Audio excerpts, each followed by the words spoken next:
ஆசாவின் வியாதி. ஆசாவின் ஆதியோடந்தமான நடபடிகளெல்லாம் யூதாவையும் இஸ்ரவேலையும் சேர்ந்த ராஜாக்களின் புஸ்தகத்தில் எழுதியிருக்கிறது. ஆசா அரசாண்ட 39ஆம் வருஷத்திலே தன் கால்களில் வியாதி கண்டு அவன் நோவு மிகவும் உக்கிரமாயிருந்தது.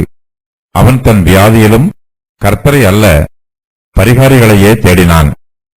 ஆசா தான் அரசாண்ட 41ஆம் வருஷத்தில் மரித்து தன் பிதாக்களோட நித்திரையடைந்தான். தைலக்காரரால் செய்யப்பட்ட கந்த வர்க்கங்களினாலும் பரிமளங்களினாலும் நிறைந்த ஒரு மெத்தையின் மேல் அவனை வளர்த்தி அவனுக்காக வெகு திரளான கந்த வர்க்கங்களை கொளுத்தின பின்பு அவன் தாவீதின் நகரத்தில் தனக்கு வெட்டி வைத்திருந்த அவனுடைய கல்லறையிலே அவனை அடக்கம் பண்ணினார்கள்.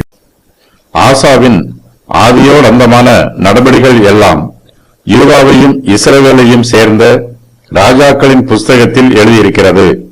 ஆசா அரசாண்ட 39ஆம் வருஷத்திலே தன் கால்களில் வியாதி கண்டு அவன் நோவு மிகவும் உக்கிரமாயிருக்கிறது.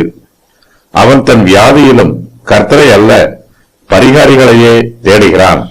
ஆசா கர்த்தருடைய ஊழியக்காரனின் கால்களிலே தொழுமரத்தை மாட்டினான். கர்த்தரோ ஆசாவின் கால்களில் வியாதியை மாட்டுகிறார். கர்த்தர் ஆசாவின் பாவத்திற்காக அவனுக்கு தண்டனை கொடுக்கிறார். ஆசா வியாதி இல்லாமல் நன்றாய் இருந்தபோது கர்த்தரை நம்பாமல் சீரியாவின் ராஜாவை நம்பினான்.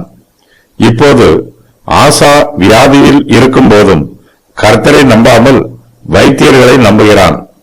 கர்த்தரே நம்முடைய பரம வைத்தியர். கர்த்தர் தம்முடைய சித்தத்தை நிறைவேற்றுவதற்கு வைத்தியர்களை பயன்படுத்துகிறார். வைத்தியர்கள் சிகிச்சை கொடுத்தாலும் வியாதியை குணப்படுத்துகிறவர் கர்த்தரே. கர்த்தருடைய சித்தம் இல்லாமல் வியாதியும் வராது, வியாதி குணமடையவும் செய்யாது. சகலமும் கர்த்தருடைய சித்தத்தின் பிரகாரமாகவே நடைபெறும். பாவத்தினால் சாபமும், சாபத்தினால் வியாதியும், வியாதியினால் சரீர மரணமும் மனுஷனுக்கு வருகிறது.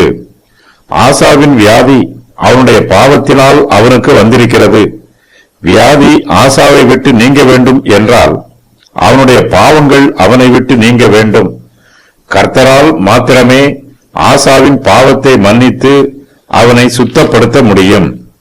ஆசா தான் அரசாண்ட 41ஆம் வருஷத்தில் மரித்து தன் பிதாக்களோட நித்திரை அடைகிறான்.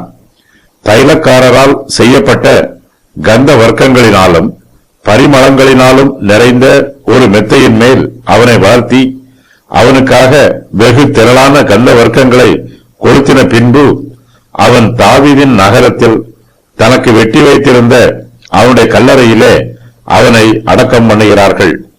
யூதா தேசத்தார் ஆசாவின் சரீரத்தை மிகுந்த மரியாதையோடு அடக்கம் பண்ணுகிறார்கள்.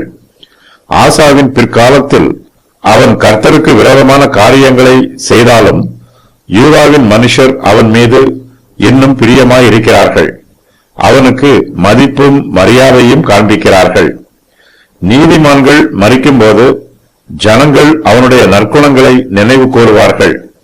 நீதிமானிடத்தில் சில குறைகள் காணப்பட்டாலும் அந்த குறைகளை அவனுடைய சரீரத்தோடு சேர்த்து அடக்கம் பண்ணிவிடுவார்கள்.